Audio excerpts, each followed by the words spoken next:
Antes de nosso vídeo começar, inscreva-se, curta e compartilhe. Irmãos, graças e paz, boa noite. Vamos abrir a palavra do Senhor em Gálatas 4. Nós vamos ler do versículo 16 até o versículo 20.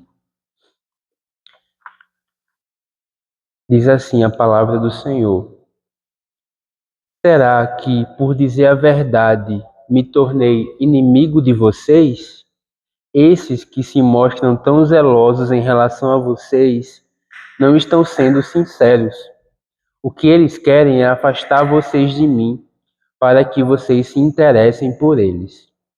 É bom ser sempre zeloso pelo bem e não apenas quando estou com vocês, meus filhos, por quem, de novo, estou sofrendo as dores de parto, até que Cristo seja formado em vocês. Bem que eu gostaria de estar agora aí com vocês e falar em outro tom de voz, porque estou perplexo com vocês.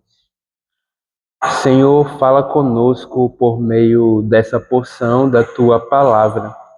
Nos ajuda a compreender esse texto tão precioso, de modo que as nossas vidas sejam assim edificadas. Pedimos isso para o louvor do Teu nome, em nome de Jesus. Amém. Irmãos, na semana passada, nós tínhamos comentado na pregação que havia algum motivo para que o relacionamento dos Gálatas com o apóstolo Paulo tivesse sido modificado da água para o vinho. E nós levantamos a possibilidade desse motivo ser a pregação do próprio apóstolo Paulo. Talvez aquilo que Paulo defendia, aquilo que Paulo pregava, não era mais tão aceito por aquela igreja como foi um dia, como foi no início daquela comunidade. Tanto que o verso 16 diz: Será que por dizer a verdade me tornei inimigo de vocês? A gente viu também no texto que antecede o dessa noite que os Gálatas tinham demonstrado afeto e amor verdadeiros pelo apóstolo Paulo. E isso a ponto de, se possível fosse, eles darem os seus próprios olhos para o apóstolo com o objetivo de ajudá-lo a ter uma qualidade de vida melhor. O apóstolo Paulo tinha alguma espécie de enfermidade na sua vista, enfermidade essa que era severa, que incomodava, e os gálatas, conscientes disso, amavam tanto aquele homem, que queriam que a dor dele fosse a dor deles. Então, eles, se possível, ofereceriam até os próprios olhos para que o apóstolo Paulo tivesse um certo descanso. Só que,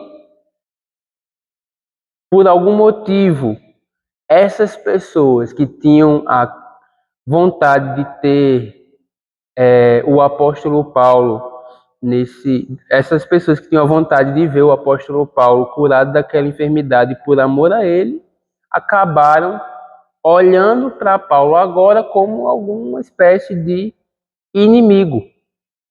E o porquê? Talvez porque Paulo pregava e defendia a verdade. Talvez porque a pregação de Paulo não tivesse mais sido bem aceita por aquela comunidade, eles passaram de olhar para aquele homem com os olhos de antes. Os gálatas sabiam que Paulo não iria aprovar a conduta deles. Os gálatas sabiam que Paulo não aprovaria o fato deles deixarem o verdadeiro evangelho para trás e o substituírem por uma falsa teologia. Paulo não iria aceitar de bom tom esse tipo de coisa.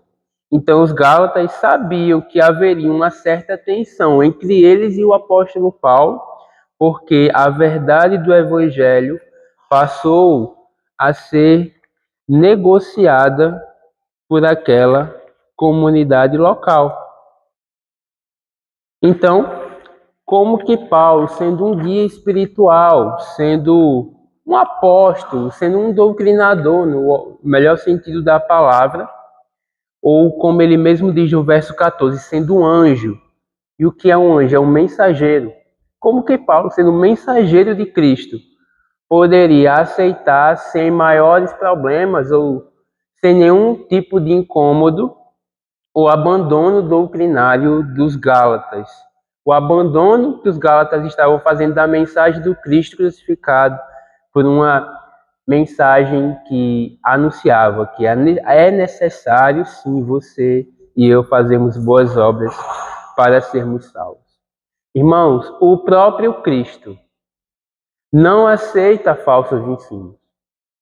Em Apocalipse 2, nos versos 2 e 3, o Senhor Jesus, se referindo à primeira igreja, a igreja de Éfeso, ele diz assim: sei que você não pode suportar os maus e que pôs à prova os que se declaram apóstolos e não são, e descobriu que são mentirosos. Você tem perseverança e suportou provas por causa do meu nome sem esmorecer. Jesus criticou aquela igreja porque ela tinha abandonado o seu primeiro amor. Ela tinha abandonado a paixão de antes pelo Senhor Jesus.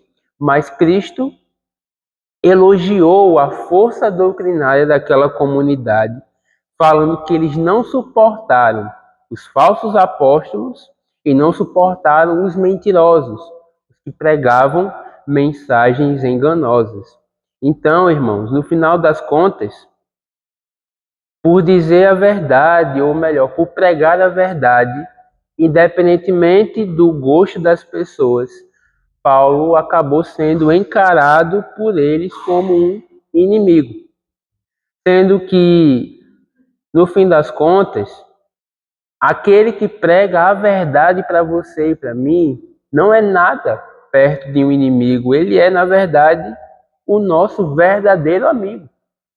O apóstolo Paulo era um amigo, no melhor sentido da palavra, dos Gálatas. Quem não era amigo daqueles irmãos eram os falsos profetas. Esses só pensavam em si e não nos Gálatas. O verso 17 diz: esses que se mostram tão zelosos em relação a vocês não estão sendo sinceros. O que eles querem é afastar vocês de mim, para que vocês se interessem por eles. Aquelas pessoas não tinham comprometimento com a verdade. A verdade poderia ser negociada se isso fosse de algum proveito para eles. E isso fica evidente quando a gente lê a carta, porque, pelo que o apóstolo Paulo fala desses homens, eles pregavam a mensagem errada de forma consciente. Eles não eram inocentes nisso. E outra coisa, Paulo diz que eles se aproximavam dos Gálatas com um discurso A, dizendo que zelava por eles, mas eles tinham um objetivo B, que era afastar os Gálatas do Paulo, dos demais apóstolos e, consequentemente, do Senhor Jesus Cristo. Então, enquanto que o apóstolo Paulo confrontava os Gálatas, e isso é visto desde o capítulo 1, Paulo confronta aqueles irmãos com a verdade de Jesus, os falsos profetas faziam todo tipo de bajulação para enganar e para ludibriar aquelas pessoas. Eles, irmãos, não demonstravam zelo nenhum por aquela comunidade. Eles não estavam nem aí para a saúde espiritual daquelas pessoas. Então, eles não queriam aproximar aqueles cristãos de Jesus, de Cristo, mas eles queriam aproximar aqueles cristãos deles mesmos e utilizavam como estratégia para isso afastar os Gálatas do apóstolo Paulo. Eles queriam receber toda a atenção daquela comunidade. Eles queriam discípulos para si mesmos. Eles não serviam a um outro, eles não serviam a Jesus, eles trabalhavam em prol de si mesmos, eles buscavam adeptos para a sua própria religião, e isso visando a sua glória, visando o seu próprio benefício. E hoje em dia, coisas dessa natureza são vistas por vocês e por mim com muita frequência. Não é verdade? Nas redes sociais, o que as pessoas mais desejam são seguidores e engajamento, e isso a todo custo. Elas não têm limites, elas não têm filtro, elas não estão nem aí para nada.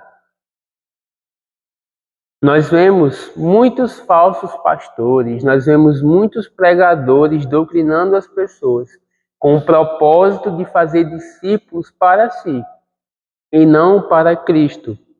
Nós vemos pessoas defendendo bandeiras de denominação A ou de denominação B antes de defenderem o Evangelho de Jesus. Nós vemos pessoas buscando reconhecimento para o próprio nome e não para o nome do Senhor. Mas Deus é tão bom que Ele também nos dá exemplos positivos ao longo da história da igreja. Nós podemos, por exemplo, citar um dos reformadores mais reconhecidos, de nome João Calvino. João Calvino prestou um serviço fundamental para a igreja protestante dos seus dias, enquanto que Lutero foi o responsável por iniciar a reforma no seu país de origem. Calvino foi aquele que organizou a doutrina dos reformadores de forma bem sistemática. Ele escreveu algumas obras, um conjunto de obras que são conhecidas como as Institutas da Religião Cristã. E mesmo que Calvino seja alguém muito relevante na história da igreja, nós temos uma informação sobre ele que revela qual era a sua postura diante da glória dos homens. Contam que Calvino proibiu, pediu, melhor dizendo, para ser enterrado em um túmulo que não tivesse a identificação do seu próprio nome. Ou seja, ninguém sabe com exatidão onde ele foi enterrado. E o objetivo do João Calvino com isso era evitar qualquer tipo de veneração à sua pessoa ou à sua obra. Ele não queria que as pessoas prestassem homenagens a ele de maneira nenhuma. Calvino tinha entendido a mensagem do apóstolo Paulo aqui no capítulo 4 de Gálatas. Esses homens, Paulo, Calvino, eles se viam como eles de fato eram. Eles eram vasos de barro que, por misericórdia de Deus, não por mérito pessoal, por mérito humano, foram usados pelo Senhor para fazer grandes coisas. Eles eram vasos de barro, irmãos. Na primeira carta aos Coríntios, capítulo 15, verso 10, Paulo diz assim: porque eu sou o menor dos apóstolos e nem mesmo sou digno de ser chamado apóstolo, pois persegui a igreja de Deus. Mas pela graça de Deus eu sou o que sou. E a sua graça que me foi concedida não se tornou vã. Pelo contrário, trabalhei muito mais do que todos eles, todavia não eu, mas a graça de Deus em mim. A graça de Deus em mim. O nosso trabalho em prol do Senhor não deve ser interpretado por nós da forma errada.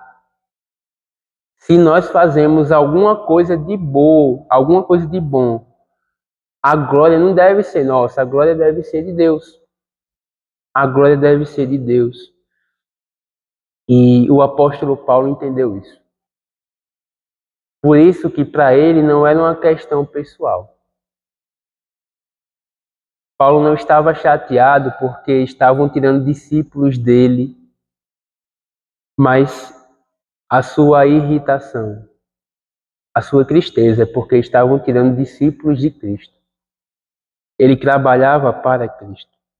Nos versos 18 e 19, nós vamos perceber como o apóstolo Paulo olhava para aqueles irmãos. Diz o texto: é bom ser sempre zeloso pelo bem e não apenas quando estou com vocês, meus filhos, por quem de novo estou sofrendo as dores de parto até que Cristo seja formado em vocês. Paulo era zeloso por aquelas pessoas, só que ele tinha o zelo certo e pelos motivos certos. Ou seja, Paulo zelava por aquelas pessoas porque ele se enxergava como uma espécie de mãe espiritual, né, ou pai espiritual. Só que ele usa uma imagem aqui diferente. Ele usa a imagem de uma mãe em trabalho de parto. Paulo usa essa metáfora não para dizer assim que os Gálatas eram dependentes dele, como um filho é dependente de sua mãe, o filho pequeno, mas o foco aqui é anunciar qual era o motivo pelo qual Paulo trabalhou tão assiduamente por aquelas pessoas. Ele trabalhou incansavelmente por aquelas pessoas, porque ele tinha como objetivo ver Cristo sendo formado naquelas pessoas. Ele queria ver aquela comunidade ser composta por homens e mulheres que dia a dia eram transformados à imagem de Jesus. Então, é como se os Gálatas ainda estivessem em processo de gestação espiritual. Eles ainda estavam evoluindo na fé. E até nascerem espiritualmente, ou seja, até eles se tornarem maduros espiritualmente para andarem com as próprias pernas, Paulo estava sofrendo por eles. Paulo estava sofrendo por eles. E por que todo esse esforço? Porque Paulo entendia que o propósito do seu ministério, como é o propósito de todo pregador cristão, era ver pessoas, ou melhor, ver aquelas pessoas que ouviam ele pregando, que eram aconselhadas por ele, por intermédio das suas cartas, aquelas pessoas que foram visitadas por ele, aquelas pessoas que eram motivo de suas intercessões diante de Deus. Paulo queria ver essas pessoas mais semelhantes a Jesus Cristo.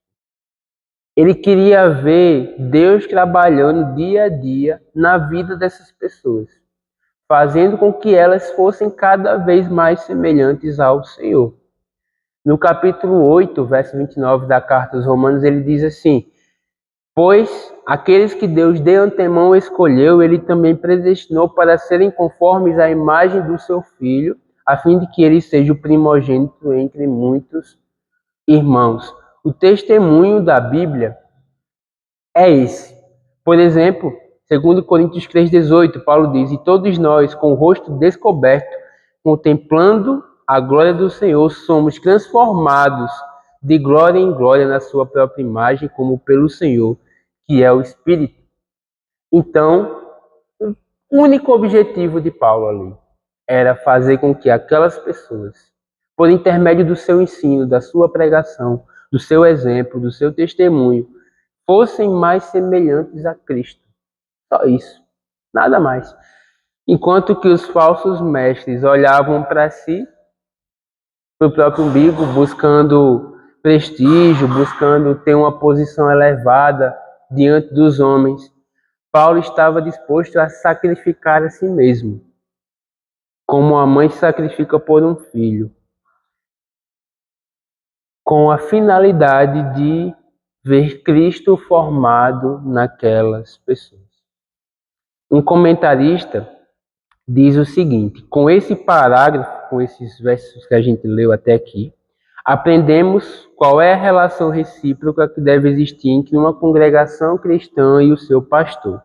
A atitude das pessoas em relação ao pastor não deve ser determinada pela aparência dele, mas por sua lealdade à mensagem apostólica. Um pastor presta, irmãos, quando ele prega o evangelho. Pronto. Se ele for fiel no ensino da palavra, na congregação, temente a Deus, receberá humildemente a mensagem dele e se submeterá a ela. A autoridade não é da pessoa, a autoridade é da mensagem. Ele é um porta-voz, ele é um anunciador, um proclamador. Então, quando a sua pregação está condizente com a revelação de Deus, cabe a você e a mim nos submetermos àquilo que foi pregado. E a atitude de um ministro cristão deve ser parecida com a de Paulo, não como a dos judaizantes. Ele deve se preocupar com o progresso espiritual das pessoas e não se importar com prestígio ou vantagem pessoal. O foco de um pastor que realmente foi chamado por Deus para fazer isso é ver o crescimento espiritual das pessoas. É ver as pessoas que ouvem a sua pregação frutificando, progredindo na fé. E ele continua: o que deve importar para as pessoas não é a aparência do pastor, mas se Cristo está falando por meio dele. E o que deve importar para o pastor não é a aprovação das pessoas, mas se Cristo está sendo formado nelas.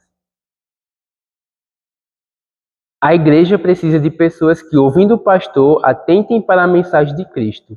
E a igreja precisa de pastores que, trabalhando entre as pessoas, procurem a imagem de Cristo. Somente quando o pastor e as pessoas mantiverem os olhos em Cristo é que suas relações se manterão saudáveis, proveitosas e agradáveis ao Deus Todo-Poderoso. Eu tenho mais 4 meses como obreiro aqui nessa congregação. Sabe qual vai ser o meu critério para saber se meu trabalho aqui valeu a pena? Não vai ser pegar o rol de membros antes e depois do meu trabalho aqui e ver se a igreja cresceu numericamente, porque isso é um fator muitas vezes enganoso. Um planta, outro rega, mas Deus dá o crescimento. É assim, e eu conheço muitos homens melhores do que eu, que pastoreiam há muitos anos igrejas pequenas. Então, o sucesso ministerial de um pastor ou de um pregador não está associado à quantidade de pessoas que o ouvem no domingo. Mas o critério que eu vou utilizar para saber se o meu trabalho aqui foi um trabalho decente eu ajudei vocês a serem mais como Cristo. Vocês são pessoas mais parecidas com Jesus após o meu trabalho aqui ou não? Esse é o único critério que eu vou avaliar para saber se valeu a pena. Ou se eu somente gastei o tempo de vocês aqui e o meu também. O critério é esse, gente. O critério é esse. Então, por temer que aqueles irmãos ali da igreja não estivessem crescendo na fé, mesmo com o seu pastoreio, né? Mesmo com o seu ensino, Paulo fica perplexo, está aí no verso 20. Bem que eu gostaria de estar agora aí com vocês e falar em outro tom de voz, porque estou perplexo com vocês. Eu estou surpreso, eu não consigo entender por que vocês estão assim. Não foi isso que eu ensinei para vocês. Vocês abandonaram a verdadeira doutrina e isso me deixa perplexo. Irmãos, e quanto a nós, como nós temos lidado com o verdadeiro evangelho? Como nós temos lidado com a verdade do evangelho? Será que nós temos adaptado a mensagem aos nossos próprios gostos, à nossa própria realidade, aquilo que a gente quer? Um outro questionamento que eu acho que a gente precisa fazer através de um estudo ou de uma pregação como essa é: como nós temos lidado com os nossos irmãos em Cristo, sabe? Como nós temos lidado com os nossos irmãos em Cristo, com as pessoas que Deus colocou para caminhar conosco. Paulo aqui, ele diz, estou sofrendo as dores de parto, até que Cristo seja formado em vocês. Não se vive esse tal de cristianismo individualmente, isso não é possível. Por mais que você só tenha um mediador para chegar ao Pai, esse mediador é o Filho, a fé cristã ela é comunitária. Você não pode viver fidedignamente a Deus se isolando das pessoas. Você precisa de irmãos em Cristo. Você precisa caminhar com outros cristãos. E surge a pergunta aqui, será que você e eu realmente estamos entendendo isso a ponto de sofrer por aquele que caminha ao nosso lado na fé? Será que a gente se importa realmente com o nosso semelhante, com o nosso próximo? Jesus fala para amar o próximo porque o próximo é quem está próximo. É muito fácil você amar pessoas que estão distantes, mas o próximo é quem está na sua frente. O próximo é quem está perto de você, quem você toca, quem você vê, quem você ouve e tudo mais. Então, você olha para as pessoas que estão aqui ao seu lado, nesse momento, por exemplo, e pensa sobre o crescimento dela na fé. Você ora por essa pessoa, você intercede por ela, você tem vontade de a visitar, você tem vontade de ouvir como ela está passando esses últimos dias. É esforço, sabe? É sofrimento, é dores de parto, né? Então, devemos nos importar com os nossos irmãos. A gente não pode lidar com as pessoas da forma que o mundo lida. Porque para o mundo você só vale alguma coisa enquanto você tem o que dar para ele. Quando você não tem mais nada a oferecer, você também não vale mais nada. Para o mundo, você é o que você faz.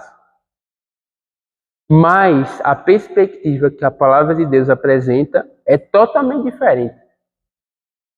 Você não é o que você faz para Deus. Porque se fosse assim, estaríamos perdidos. Porque nós fracassamos miseravelmente todos os dias em fazer aquilo que é da vontade do Senhor. Mas o Evangelho nos ensina que, apesar de sermos o que somos, ou de fazermos o que fazemos, Deus nos ama. E é com base nesse amor sacrificial que a gente se ama mutuamente aqui na igreja. Então a gente precisa se importar com as pessoas nesse nível aqui, ó, sofrendo dores de parto até que Cristo seja formado na vida dos nossos irmãos. Isso precisa ser vivido diariamente. Diariamente. Porque isso aqui é evangelho verdadeiro.